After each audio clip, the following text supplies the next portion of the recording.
So marketing automation is, you see when your leads click on your emails and when they go to your website, and as you mentioned, when you download a white paper, and then you basically take their, where they are in the company, are they C-level, are they a manager, and then you give them a lead score, and then based on someone who rakes up the most activity and has some seniority, then you say, oh, we should give them a call. And predictive analytics lets people sort of circumvent that whole thing by looking at other data points, maybe if they've invested funding or something like that. So can you explain how a marketing organization that's using predictive analytics would just, be able to surpass that or be able to bypass that and then end up making more money? Yeah, so I think there's two types of predictive analytics.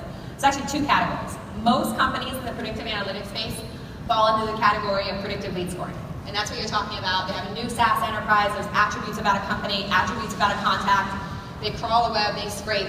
So instead of doing heuristic scoring, which is what your marketing automation system is doing, where you go in and say, okay, assign 5 points if they download a white paper, and 10 points if they're a decision maker, right? And you see these interactions with the static activity. That's traditional ways, and that's just lead scoring. I think that takes what you know, which is the bottom of your funnel, and that's after they've raised their hand, and that helps you optimize and prioritize what you know.